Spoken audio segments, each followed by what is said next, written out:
자, 이제 세 번째 시간 진행하도록 하겠습니다.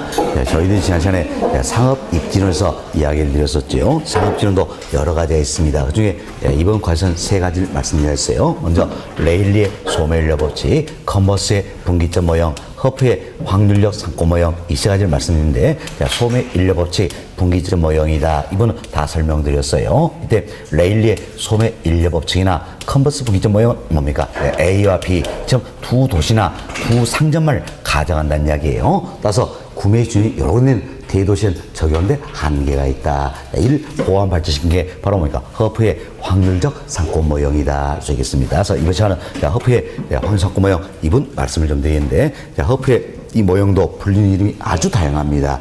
자, 확률적 상권 모형이다 표현인데, 이럴 때 확률 모형이다, 뭐 확률 모델이다, 중심 이론에 좀 다양하게 표현되고 있다. 가장 널리 쓰는 표현이 확률적 상권 모형이다. 이렇게 생각하시면 되겠습니다. 그래서 이제 허프는 이제 소비자의 소비에 대한 개성이라든지 소비자의 개성이라든지 소비 행태, 이걸 아주 중시했습니다. 이때 행태는 뭡니까? 행동과 태도, 여기 약자예요. 그리고 우리들의 소비하는 모습을 중시했다. 이걸 이론화시켰다. 이렇게 생각하시면 되겠어요. 그렇습니다. 그래서 이제 소비자를 대상으로 하기 때문에 허프의 모형 자체는 이제 미시적 측면을 강조하고 있다 할 수 있겠지요. 또한 확률로 접근한다 해서 확률론적인 접근 방법이다. 이렇게 생각하시면 되겠어요. 이분은 잠시 다시 한번 또 이야기 듣도록 하겠습니다. 그리고 허프의 모형 자체는 우리들의 소비하는 모습을 이론화시켰다는 이야기. 그럼 우리들은 자, 어떻게 소비할 것인가? 먼저 가까운 데서 물건 사는 경향이 있습니까? 멀리 가서 삽니까? 가까운 데서 물건 사는 경향이 있다. 이런 걸 이론화시켰다는 이야기예요. 그럼 우리가 이런 예를 한번 살펴봅시다. 자, 여기 보세요. 일단 여기 이제 A 상점이 있습니다. A 상점이 있고 여기에 B 상점이 있다라는 겁니다. 그럼 A 상점, B 상점이 있다라는 건데, 우리 시험에서는 상점, 이 표현을 쇼핑센터, 대형 할인점, 지금 다양하게 표현되어 있다고 했습니다. 자, 그럼 이제 A 상점입니다. A 상점의 매장 면적은 5,000제곱미터고요. B 상점의 매장 면적도 5,000제곱미터라는 겁니다. 근데 나는 어디에 있을 것인가? 여기에 있습니다. 그래서 이제 A 상점까지는 10km 떨어져 있고, B 상점까지는 20km 떨어져 있다는 이야기예요. 그럼 여기 나는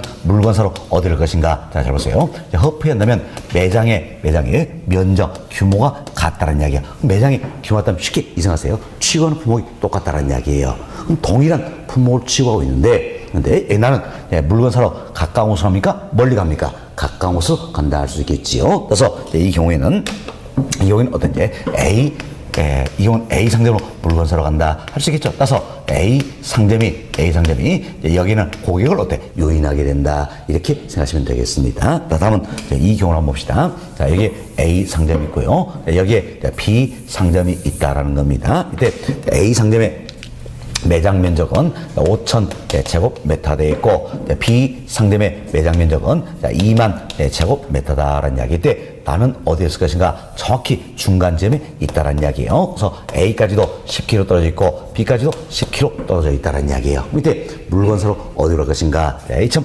거리가 그렇다면 규모가 작은 쪽으로 갑니까? 큰 쪽으로 갑니까? 큰 쪽으로 가겠죠. 왜? 여기는 규모 크다는 이야기는 더 다양한 품목을 취급한다는 이야기예요. 그래서 규모 큰 쪽으로 간다. 그래서 여기 나는 물건 사러 B 상점으로 간다. 그럼 이 경우에 B 상점이 어떻습니까? 여기는 고객을 요인한다 할 수 있겠죠. 그렇죠? 이게 우리들이라는 이야기예요. 그럼 이제 이때 또 이제 이런 경우를 한번 생각해 봅시다. 자, 여기에 A 상점이 있고 여기에 B 상점이 있다라는 이야기예요. B 상점이 있다. 그런데 이때 여기서 이제 A 상점의 매장 면적은 5,000제곱미터 되어 있고, B 상점의 매장 면적은 20,000제곱미터입니다. 그럼 나는 어디에 있을 것인가? 여기 있다는 이야기예요.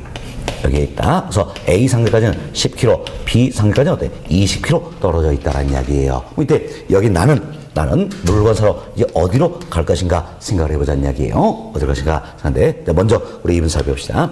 A 상점과 B 상점의 매장 면적, 매장 규모가 다르다는 이야기예요. 그럼 취급한 품목의 차이가 있다. 이런 의미로 쉽게 생각하겠지요.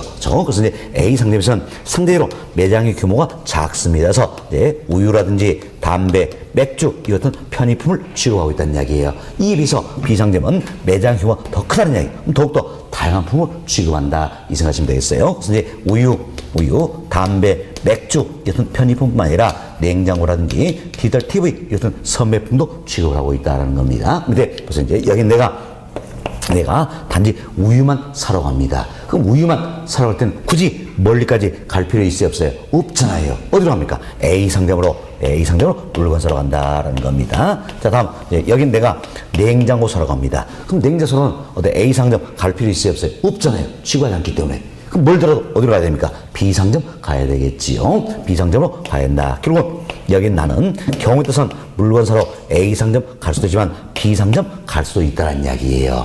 만약에 이 첫 번째 사례처럼 매장의 규모가 같았다면 거리 합감수를 하겠죠. 그렇지만 여기 보니까 매장의 규모의 차이가 있다는 이야기예요. 다음 두 번째 사례처럼 거리가 같으면 규모 큰 쪽으로 하겠죠. 그러나 이 사례 보니까 거리도 차이가 있다는 이야기예요.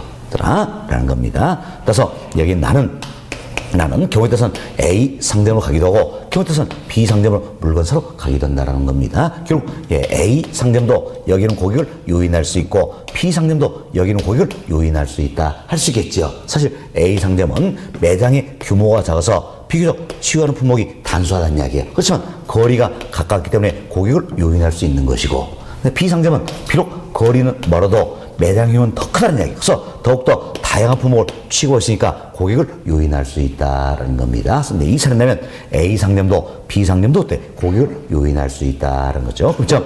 이제 A 상점, B 상점이 고객을 유인했을 때 힘이 어떻게 것인가? 유인력이 되겠죠. 유인력.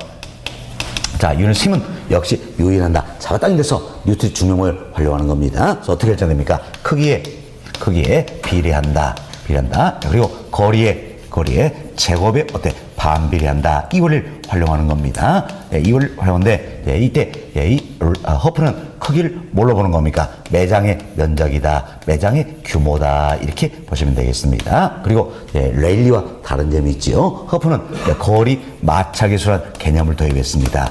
거리 마찰계수는 개념을 도입했는데 거리 마찰계수는 일반적으로 2로 가정을 많이 합니다. 그래서 이제 거리의 제곱에 반비례한다. 이때 제곱 이 값이 의미한 바가 허프에 나면 거리 마찰계수 또는 공간 마찰계수다. 이렇게 생각하시면 되겠습니다. 그래서 마찰은 2로 가정을 많이 한다 생각하시면 되겠어요. 그래서 우리 시험도 마찬가지입니다. 2로 가정을 많이 하고 있어요. 한 번은요.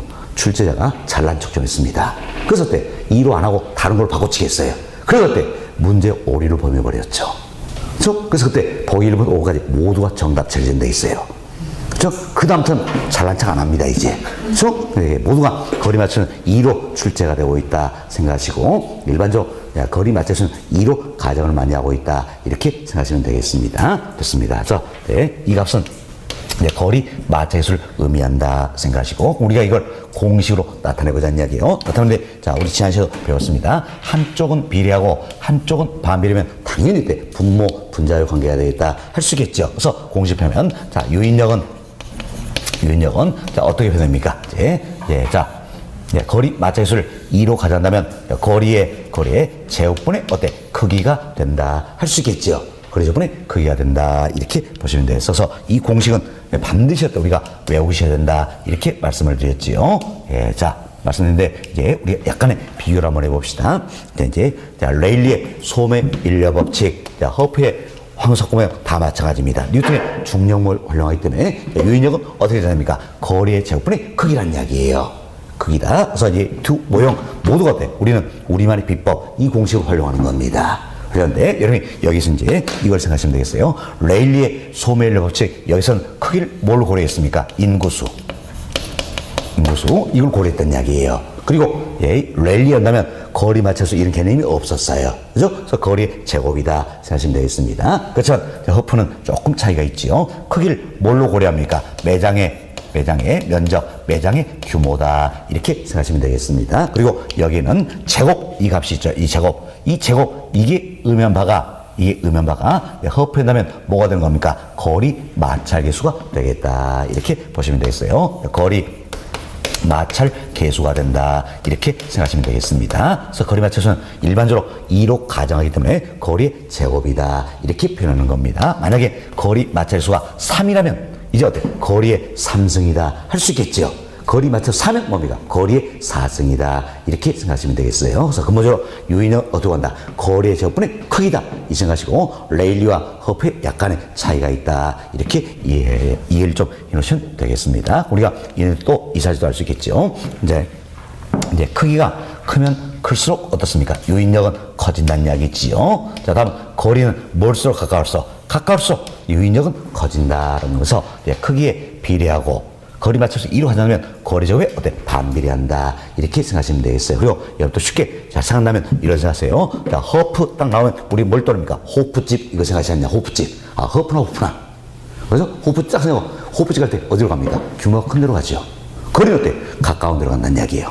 그럼 호프집 자체는 규모가 클수록 거리가 클수록 더 많은 고객을 유인한다. 이 생각하시고 크긴 클수록 거리는 가까울수록 유인력은 커진다. 이렇게 생각하시면 되겠습니다. 됐습니다. 그럼 자, 우리가 이 원리를 활용해서 여기는 A 상점이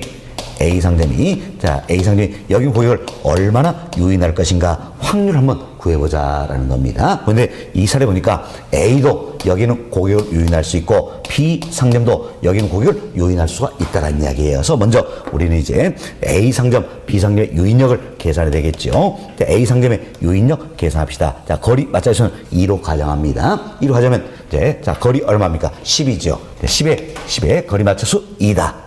자, 다음 매장의 크기 규모를 얼마입니까? 5,000이 되겠죠. 자, 이거 계산하면 되겠어요. 자, 5,000을 10의 제곱인 100으로 나눠주면 되겠죠? 5,000 나누기 100 하면 얼마 나옵니까? 50. 그래서 A의 유인력은 50이다라는 걸 알았습니다. 다음 B의 유인력 계산합시다. 똑같은 식으로 하시면 되겠어요. 거리 맞춰서 우리 2로 지금 가정했습니다. 자, 거리 얼마입니까? 20에 맞출 수 2니까 제곱. 크기는 매장의 규모다. 얼마? 2만. 자, 그럼 2만을 20의 고인 400으로 나눠버리면 되겠죠. 만약에 여러분이 20의 제곱이 400이다. 이 사람 떠오른다는 이야기야. 안 떠오르면 어떻습니까? 20으로 2번 나눠준다. 이렇게 생각하시면 되겠습니다. 20으로 2번 나눈다. 이 생각하시면 되겠죠. 자, 일단 계산해 봅시다. 자, 2만 나누기 400 하니까 얼마 나옵니까? 50. 자, A의 유인력도 50이고 B의 유인력도 50이라는 이야기예요. 50이다. 그럼 그래서 이제 A의 유닛 50이고 B의 유닛 50이다. 우리 지난 시간에 이야기처럼 벌써 어때? 그럼 이제 상점은 A와 B가 두 개 있으니까 유인력이 똑같다는 이야기예요. 똑같으면 A가 유인했을 확률은 몇 프로입니까? 50%. 벌써 답 나오잖아요. 나오죠? 예, 이렇게 빨리 찾아버리시면 되겠습니다. 그렇지만 우리가 연습이니까 이 과정을 한번 생각합시다. 자, 벌써 이제 A가 얼마큼 유인할 것인가 확률을 구한다는 이야기. 그런데 이때 A도 유인할 수 있고 B도 유인할 수 있다. 전체는 A의 유인력과 B 유인력이 어때? 합이 되겠지요. 이 중에 A가 얼마나 유인할 수 있냐 이렇게 풀어간다는 겁니다. 그럼 자, A와 B 합한 건 얼마입니까? 100이지요. 100. A는 얼마입니까? 50. 따라서 0.5가 되니까 확률이 몇 프로가 됩니까? 50%가 되겠다라는 겁니다. 우리는 이제 A가 여기는 고객을 위해서 확률 이걸 구했다는 이야기예요. 확률 이걸 구했다. 이 확률 이 자체가 결국은 뭐가 될 것인가? 바로 시장 점유율이 된다. 이렇게 생각하시면 되겠어요. 시장 점유율이다라는 겁니다. 자, 보세요. 여기는 고객을 위해서 확률 이 자체 50%라는 이야기는 결국 50% 이게 시장 점유율이다 할 수 있겠지요. 그래서 혹시 시장 점유율 이야기하면 결국 확률 이걸 의미한다라는 겁니다. 그럼 우리 확률 계산했습니다. 자, 우리 A를 지금 기준한 겁니다. A가 여기는 고객들을 위한 확률은 몇 프로입니까? 50%. 확률이 50%라는 이야기는 결국 시장 점유율 몇 프로입니까? 50%라는 걸 알 수 있겠지요. 그럼 이를 통해서 이용 고객수라든지 또 가능 매상고 이런 걸 추정을 해볼 수 있다라는 겁니다. 우리가 또 이제 이렇게 가정을 한번 해봅시다. 자, 여기에 자, 인구 30만 명이 있습니다. 여기에 인구 30만 명이 있다는 이야기. 그 30만 명인데 이 30만 명 중에 60%가 A나 B 상점을 이용하더라는 이야기예요. 그리고 여기에는 이 고객들이 월 지출 가능액이 있다는 이야기예요. 월 지출 가능 금액이 있다는데 월 지출 가능액은 1인당 만 원이다. 자, 1인당 만 원이다. 이렇게 가정을 해보자는 이야기예요. 그럼 이 같은 가정하에서 가자해서 우리 여기서 어때? 자, 이용 고객수 그리고 가능 매상고 이걸 추정을 해보자라는 겁니다. 자, 이제 여기는 인구 30만 명이 있다 했어요. 인구 30만 명인데 이 중에 몇 프로입니까? 60%. 60%가 A나 B 상점을 이용한다는 이야기예요. 그럼 먼저 우리가 뭘 계산합니까? 30만 명에 60% 이걸 계산해야 되겠죠? 계산했죠? 얼마입니까? 18만 명이라는 이야기예요. 이 중에 이제 A가 고객 유사 확률이 몇 프로입니까? 50%. 시장 점유율이 50%니까 18만 명에 50% 계산하면 되겠죠? 18만 명에 여기에 50% 이걸 계산하면 몇 명이 나옵니까? 9만 명. 그럼 결국은 이용 고객 수 얼마입니까? 9만 명 이렇게 추정을 해볼 수가 있다는 이야기예요. 볼수있더라. 자, 다음은 그럼 우리가 월 지출 가능에 주어졌으니까 월 가능 매상고 이걸 추정해보자는 이야기예요. 그럼 A 상점이 한 달 동안 매출 얼마나 올 것인가 이걸 예상을 해보자는 이야기예요. 그런데 자 보세요. 월 지출 가능액이 1인당 얼마라 했습니까? 10,000원. 그럼 1인당 10,000원인데 자 A 상점의 이용 고객 수 얼마입니까? 9만 명이잖아요. 그럼 9만 명 곱하기 1인당 월 얼마다? 10,000원. 이렇게 계산하면 되겠지요. 얼마 나옵니까? 9억. 그래서 가능 매상고 추정할 수가 있다는 이야기예요. 좀 허프 모형을 통해서 우리는 확률 먼저 구하는 겁니다. 확률 먼저 구하고 이 확률 이 자체가 뭐가 되는 겁니까? 시장 점유율이 된다는 이야기예요. 시장 점유율 1 통해서 이용 고객 수 그리고 가능 매상고 이 같은 걸 추정할 수가 있다는 겁니다. 그래서 우리 시험은 이것 중에서 경우에 따라서 어때? 하나만 묻기도 하고 또 두 가지를 묻기도 하는 겁니다. 그럼 자, 주로 많이 묻는 게 1 통해서 어때? 이용 고객 수 얼마 되냐? 이걸 계산하라. 이걸 묻는 겁니다.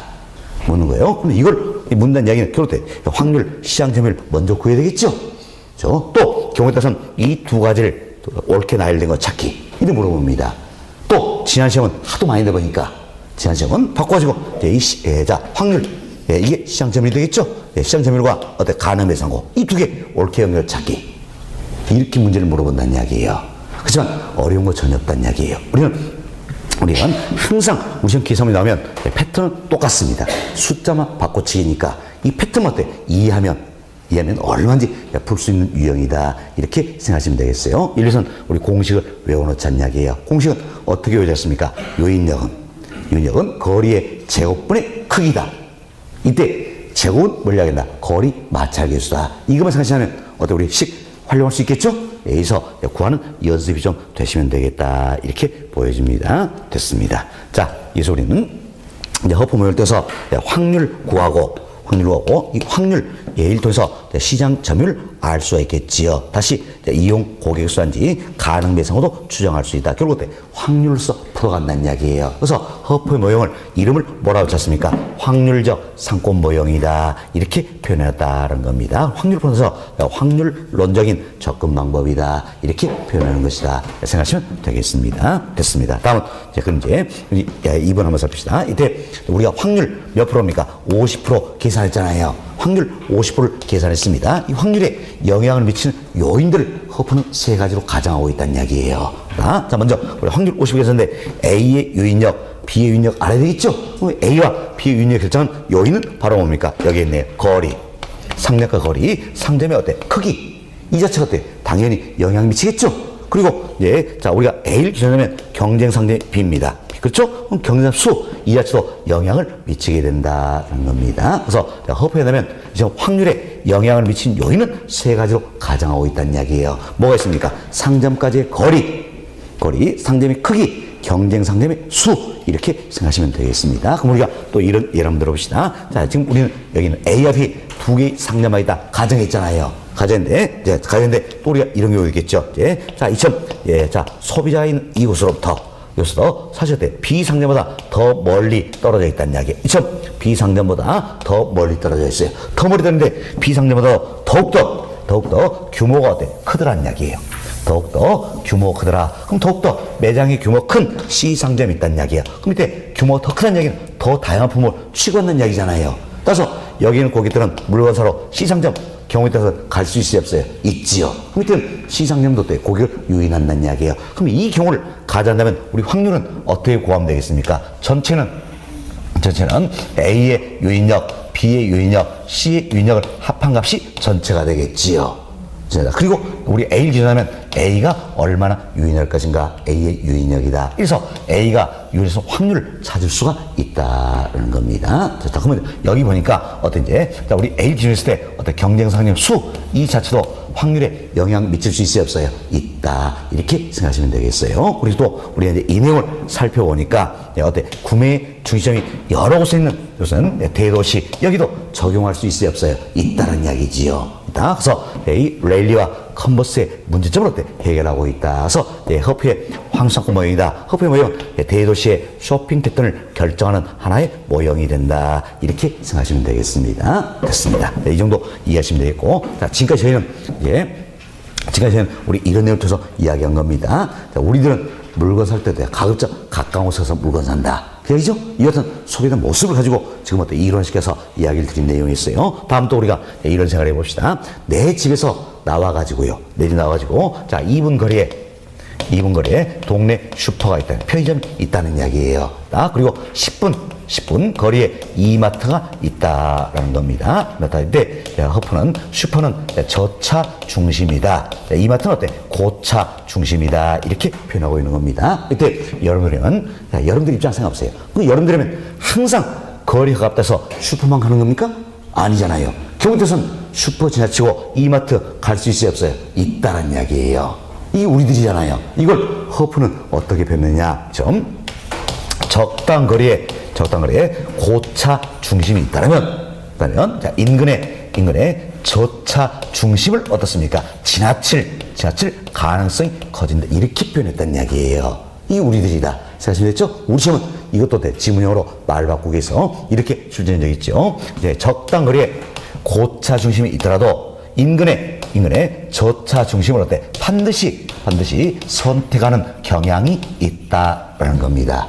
OX, X 잘못되어 있죠? 반드시 선택한 게 아니라 어떻습니까? 지나칠 가능성이 있다. 이렇게 보셔야 되겠습니다. 그래서 적당 거리에 고차 중심은 인근의 저차 중심을 지나칠 가능성이 커진다. 이렇게 이해하시면 되겠습니다. 됐습니다. 자, 여기까지 말씀을 드리면 이제 허프의 모형도 다 이야기를 드렸어요. 그래서 이제 여러분 교재 116페이지에 나와 있는 내용은 밑줄 그어진 부분 읽어보시면 되겠습니다. 여기 되어 있고, 그리고 117페이지 보세요.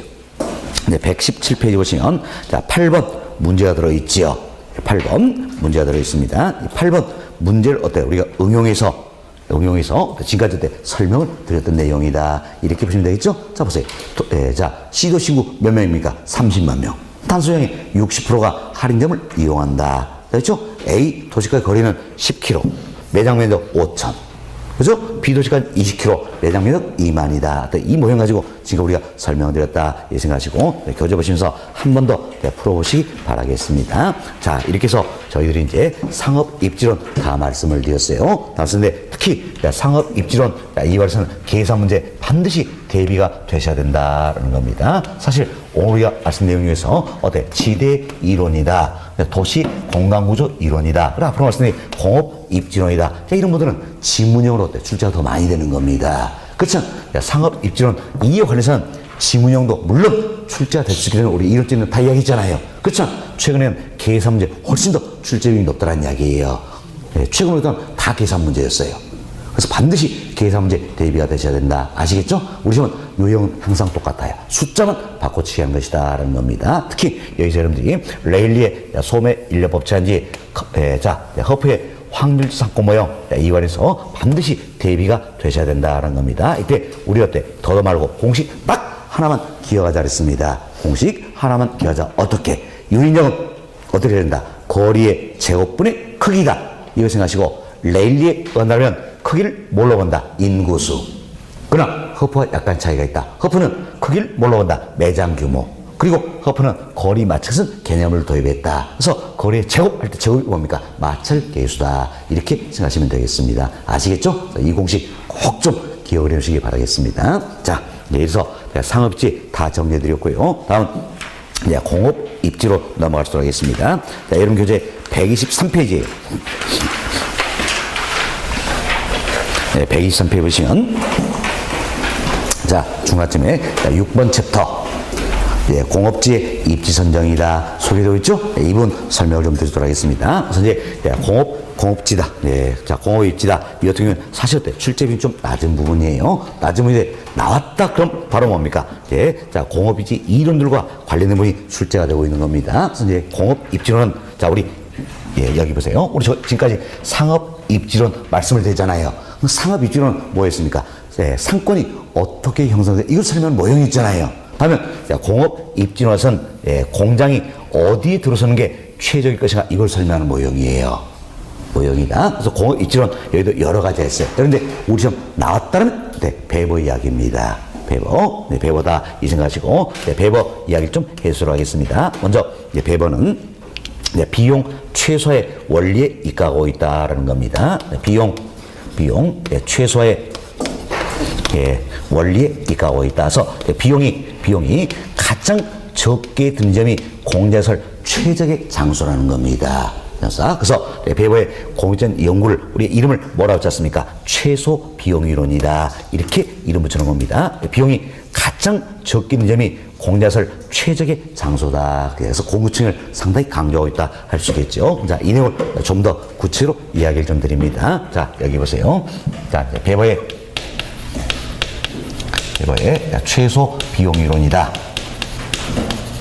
네, 배버는 공장에설 최적의 장소를 찾는 과정에서 세 가지를 고려했습니다. 세 가지. 먼저 수송비입니다. 수송비는 흔히 어떤 운송비 이렇게도 표현되는 겁니다. 자, 다음은 이제 노동력. 자, 노동력은 임금이다. 그리고 또 뭐 인건비 이렇게도 표현되는 겁니다. 다음은 집정력. 이때 직접 이게 뭡니까? 모여드는 거라 그랬잖아요. 모여들어서 얻는 이익이 있다. 그래서 집정력을 직접 이익이다. 이렇게 표현하고 있습니다. 우리처럼 배버는 공제설 최적의 장소를 찾는 과정에서 세 가지를 고려했다. 뭡니까? 수송비, 다음은 노동력, 집정력 세 가지를 고려했다는 이야기야. 그럼 이 셋 중에 배버가 가장 중시한 뭐였을까요? 역시 수송비입니다. 왜? 튀너부터 그만큼 영향을 많이 받았기 때문에요. 여튼 튀너이 굉장히 지대한 학자입니다. 예, 자, 튀너 때문에 배버 역시 뭘 중시한다? 수송비. 이걸 가장 중시했다는 이야기예요. 그래서 이제 다른 조건이 일정하다 가정해버리고 먼저 뭘 고려합니까? 수송비. 이걸 고려하겠다는 겁니다. 그럼 수송비는 비용이니까 많이 든 것이 좋아요? 적게 든 것이 좋아요? 적게 든 것이 좋겠죠? 적게 든 것이 좋아서 수송비는 크게 두 측면에서 발생한다는 이야기입니다. 자, 원료를 싣고 공장까지 어때? 가지고 와야 되겠지요. 이때 수송비가 발생한다는 겁니다. 자, 이는 생산과 관련된 수송비다 할 수 있겠죠. 그럼 공장에서 제품 만들어서 시장에 가져다 팔아야 되겠지요. 시장에 팔아야 된다는 이야기예요. 이때도 수송비가 발생을 하게 된다는 겁니다. 이는 판매와 관련된 수송비다 할 수 있겠죠. 그래서 수송비는 생산에 드는 수송비가 있고 판매에 드는 수송비가 있다. 이 둘 합한 게 결국은 뭡니까? 총 수송비다. 이렇게 보시면 되겠어요. 총 수송비다. 이때 배버는 수송비는 어떻게 결정시가 오로지 거리와 무게에 비례한다. 이렇게 가정합니다. 거리와 무게에 비례한다. 이렇게 가정하고 있는 겁니다. 그럼 잡아서 이제 원료 산지로부터 공장까지 이 점 거리가 멀수록 어때? 수송비는 많이 들겠죠. 원료의 무게가 멀수록 어때? 수송비는 많이 나는 겁니다. 또 공장에서 제품 만들어서 시장에 판매를 하는데 이때 거리가 멀수록 수송비는 많이 들고 제품의 무게가 멀수록 어때? 수송비는 많이 든다는 이야기예요. 수송비는 오로지 거리와 무게에 비례한다. 이렇게 가정하고 있는 겁니다. 그럼 자, 배버에 간다면 수송비를 결정한 요인은 딱 두 가지예요. 뭐에 결정됩니까? 바로 거리와 무게다. 이렇게 보시면 되겠습니다. 수송비를 결정한 요인은 거리와 무게다. 이렇게 생각하시면 되겠어요. 자, 이때 이제 생산에 있어서 드는 수송비와 판매에서 드는 수송비의 합이 있다는 이야기예요. 이게 총 수송비가 되겠지요. 그렇죠? 총 수송비는 어때? 비용이니까 적게 들어야 되겠죠? 그래서 먼저 수송비가 가장 적게 든 점을 찾는다는 이야기예요. 자, 예를 들어서 여기에 P 지점이 있다는 이야기, P 지점. 이 P 지점이 수송비용 고려했을 때는 가장 적게 든 지점이라는 이야기예요. 그럼 우리가 수송비용 고려하면 공제설 최적의 장소는 어디가 됩니까? P. 여기가 되겠죠? P. 이 점이 된다는 이야기예요. 그 다음 단계로 뭐를 것인가? 노동력, 이걸 고려하는 겁니다. 다음 단계로 노동력을 고려하겠다는 겁니다. 그래서 이게 L 지점이 있다는 이야기예요. L점. L점인데 L점이 노동력이 아주 풍부하다는 이야기예요. 풍부해서 P 지점에 비해서 임금이 10 저렴하다는 이야기. 단위당 10 저렴하다는 이야기. 그럼 잡았어. 이제 L점은 노동력 풍부해서 P 지점보다 단위당 임금이 10 저렴하다는 이야기예요. 그래서 공장의 최적 지점은 P에서 L로 반드시 바뀐다고 할 수 있을까 없을까요? 없다라는 이야기예요. 이걸 잘 이해하셔야 돼요. 없는 겁니다. 왜 그럴까요? 자, P 지점은 수송비용 고렸을 때 가장 적게 드는 지점이에요. 그죠? 그럼 P 지점을 벗어나버리면 수송비는 어때? 오히려 증가하겠지요. 그럼 P 지점에서 L 지점으로 이렇게 어때? L 지점으로 이동한다는 이야기. 그럼 이때 당연히 P 지점은 수송비가 가장 적게 드는 지점이니까 L 지점은 P 지점보다 어때? 수송비가 더 많이 들겠지요. 자, 이때 P 지점보다도 L 지점은 단위당 수송비가 어때? 30이 더 증가하다는 이야기예요.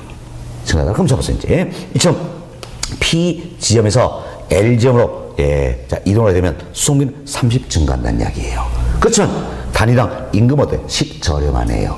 그럼 전체적인 관점을 본다면 L 지점에 비용이 더 많이 들겠지요.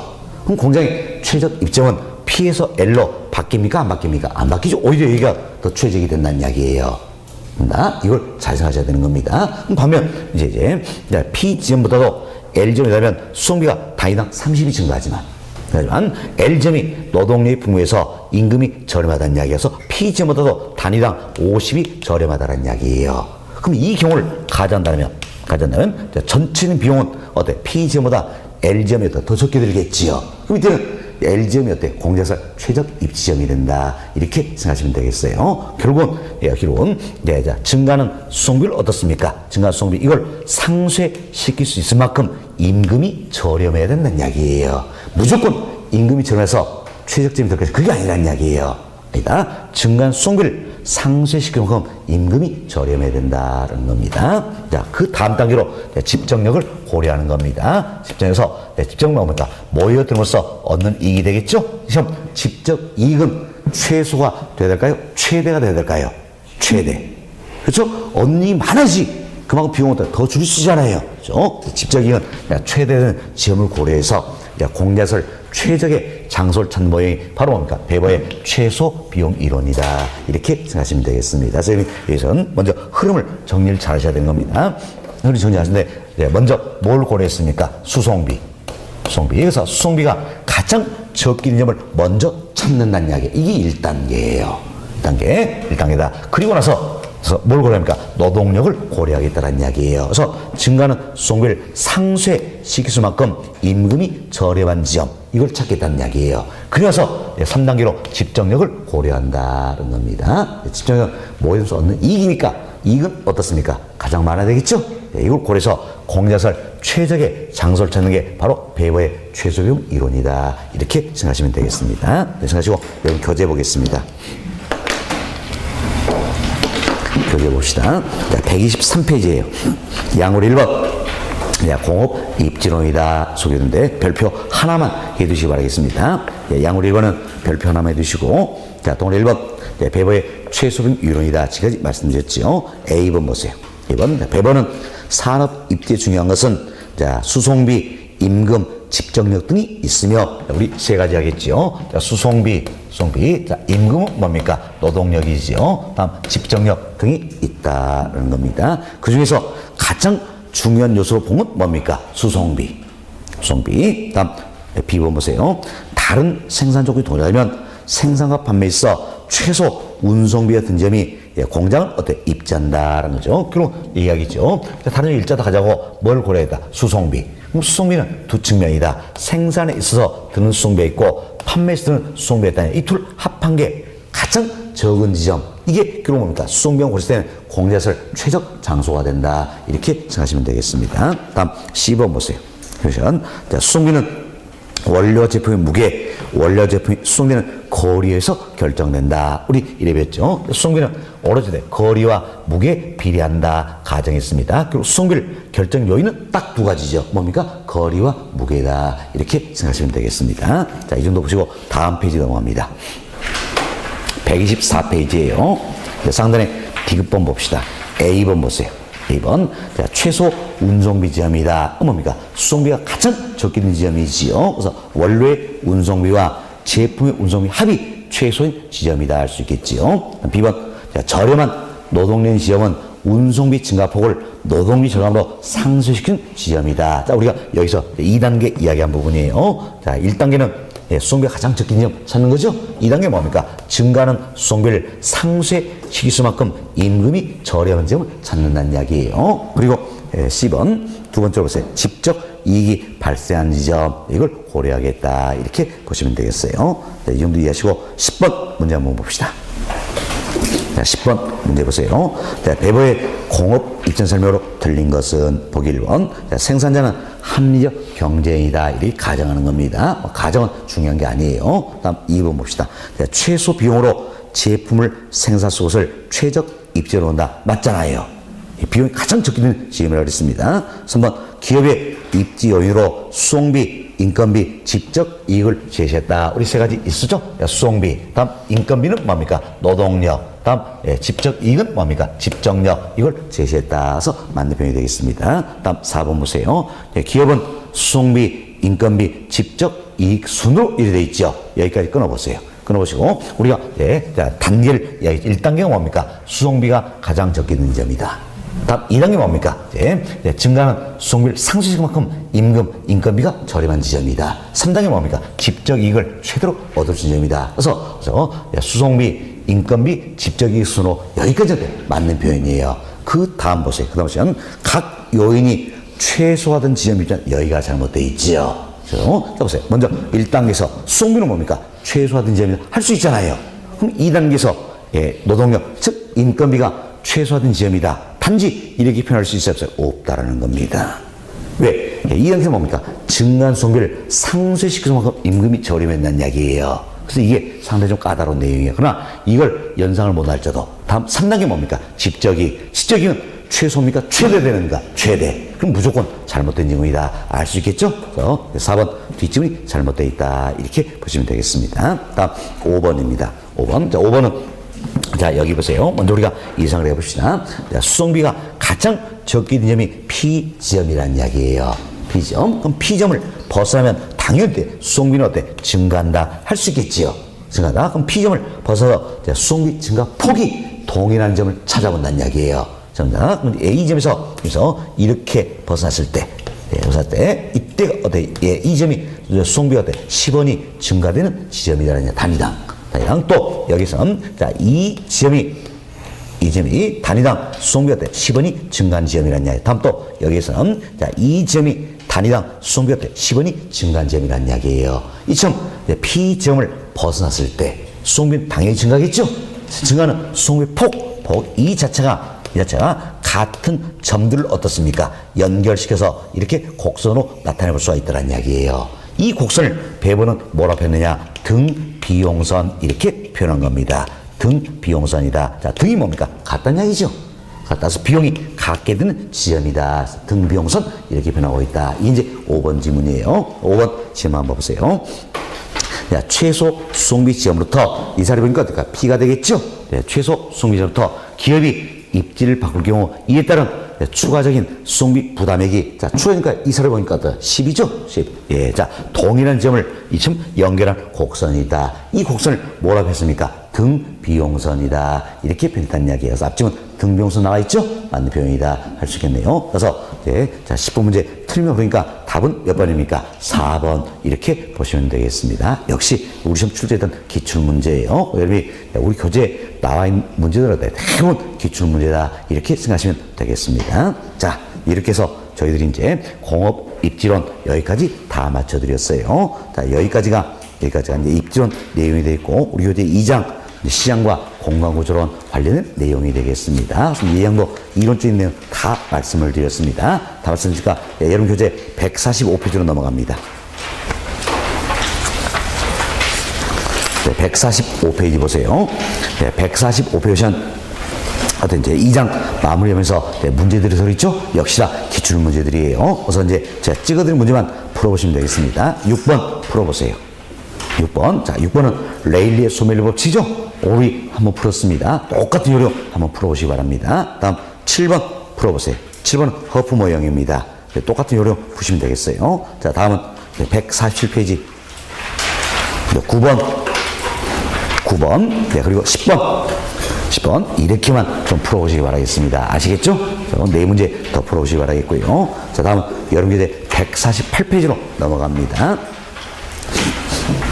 네, 148페이지는 3장 부동산 정책론이다. 소위인데 정책론도 중요한 부분이에요. 네, 그만큼 우리 시험에 또 출제가 많이 되고 있다 할 수 있겠죠. 그래서 최근 5년 동안 정책론 이 파트는 3문제에서 많게는 때 5문제 이렇게 출제된 영역이 되겠습니다. 지난 시험 5문제 나왔죠. 그래서 이번 시험도 마찬가지예요. 적게 4문제에서 많게는 때 5문제 이렇게 출제될 것이다 예상된 영역이다 생각하시고 잘 들어보시면 되겠습니다. 자, 먼저 설명을 좀 더 드릴게요. 자, 여기 보세요. 우리 인간들은요. 우리 인간들은 부동산을 대상으로 해서 끊임없는 행위를 가하고 있다는 겁니다. 지금 우리 인간들이 부동산을 대상으로 해서 행하는 활동이 있다는 이야기야. 이걸 그래서 우리가 뭐라고 합니까? 부동산 활동이다. 이렇게 표현하는 거지요. 부동산 활동이다. 지금 부동산 활동이 올바르게 하면 아무런 문제 없겠지요. 그러나 이것은 올바르지 못한 활동이 이룰 수 있다는 이야기예요. 이래서 부동산과 인간의 관계는 좋아집니까? 안 좋아집니까? 안 좋아지겠지요. 관계가 악화된다는 이야기예요. 지금 관계가 악화되면 뭐는 것 같아? 문제가 발생한 거죠. 네, 문제가 뭘 대상으로 문제가 발생합니까? 부동산 대상으로 문제가 발생했다. 이를 그래서 우리가 이제 부동산 문제다 이렇게 표현하는 겁니다. 결국 올바르지 못한 부동산 활동에 인해서 부동산과 인간과의 관계가 악화되는 여러 가지 모습을 그래서 뭡니까? 부동산 문제다. 이렇게 표현하는 겁니다. 그렇죠? 부동산 문제 발생하면 보고만 있을 수는 없다는 이야기예요. 해결해야 되겠죠? 그럼 결국 부동산 문제를 해결한다는 얘기는 부동산과 인간과의 관계를 개선시키고자 합니다. 이렇게 보시면 되겠어요. 관계를 개선시키고자 합니다. 즉, 부동산과 인간과의 관계 개선을 위한 노력, 즉 부동산 문제를 해결하는 노력 누가 해야 됩니까? 우리들이 해야 되겠지요. 그래서 우리 자신도 노력은 정부도 공적인 노력을 가하게 된다는 겁니다. 이때 정부의 공적인 노력이 있다는 이야기야. 이걸 가려서 부동산 정책이다 이렇게 표현하는 겁니다. 부동산 정책이다. 결국 부동산 정책은 부동산 문제를 해결하기 위한 공적인 노력이다. 부동산과 인간과의 관계 개선을 위한 공적인 노력이다 할 수 있겠죠. 그래서 부동산 정책은 공적인 활동이 되겠습니다. 공적인 활동이니까 공익을 중시한다 할 수 있겠죠. 그렇지만 공익을 해야지 않는 범위에서 사익도 존중이 돼야 된다는 겁니다. 근데 부동산 문제도 여러 가지가 있죠. 대표로 우리가 토지 문제, 주택 문제 등을 들어볼 수 있다는 겁니다. 자, 이외에도 국토이용의 비효율성에 따른 문제도 있고요.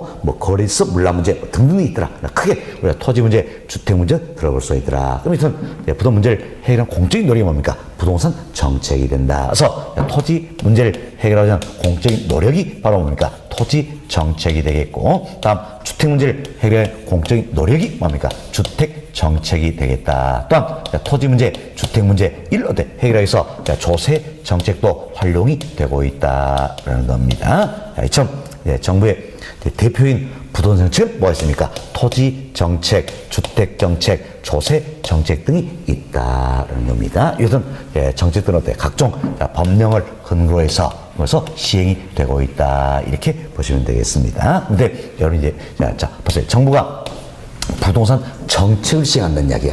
정책 시행한다는 얘기 뭡니까? 시장에 개입한다 할 수 있겠죠. 나와서 흔히 우리가 이제 시장에 개입이다 이렇게 표현을 많이 하는 겁니다. 앞으로 우리가 시장 개입이다 이 표현을 많이 할 겁니다. 그럼 정부가 부동산 시장에 개입한다. 이건 어떻게 생각하면 되겠어요? 시장에서 정책을 시행하는 것이다. 이렇게 생각하시면 되겠습니다. 됐습니다. 자, 다음 여보세요. 그렇죠? 부동산 문제가 발생했을 때 정책을 통해서 해결하고자 한다는 이야기예요. 그러나 이 자체가 쉬운 일만은 아니더라는 이야기예요. 사실 생각해보세요. 이제 정책 나와서 한 방에 때 해결되면 좋잖아요. 근데 해결이 잘 안 되잖아요. 그래서 후속적인 정책이 지속적으로 나온다는 이야기예요. 그래서 부동산 문제가 발생했을 때 정책을 통해서 해결한다는 게 쉬운 일은 아니더란 이야기예요. 뭐 어떤 거예요? 바로 부동산 문제만의 몇 가지 특징이 있기 때문이다. 라는 겁니다. 그래서 이제 부동산 문제의 특징. 자, 이걸 간단히 살펴드리겠는데, 자, 부동산 문제는요, 한 번 발생이 되면 시간이 지나면서 점점 좋아집니까? 더 안 좋아집니까? 더 안 좋아지는 경향이 있다는 이야기예요. 자, 이걸 가려서 우리가 뭐로 표현하실까? 악화 성향이다. 이렇게 이야기합니다. 악화 성향. 자, 여러분이 한번 해보세요. 악화된다는 이야기는 뭡니까? 더 나빠진다. 그 얘기잖아요. 악화 성향이다. 다음, 부동산 문제가 한 번 발생하면 원상태로 되돌리는 게 쉽습니까? 어렵습니까? 어렵다는 이야기예요. 이 같은 특징을 가려서 왔다. 우리가 비가역성이다. 이렇게 표현하는 겁니다. 그래서 이때 비자 조심하셔야 됩니다. 이거 하나만 사실 조심하면 되는 겁니다. 네, 비자 조심하셔야. 자, 원상태로 되돌리기 어렵다. 이 특징을 가역성이랍니까? 비가역성입니까? 비가역성이란다. 이 하나 조심하시고, 네, 비자 조심하셔야 되겠습니다. 다음, 네, 부동 문제는 지속적으로 나타나는 경향이 있지요. 이 특징은 어때? 지속성. 또 여러 가지 원인에서 나타난다. 복합성.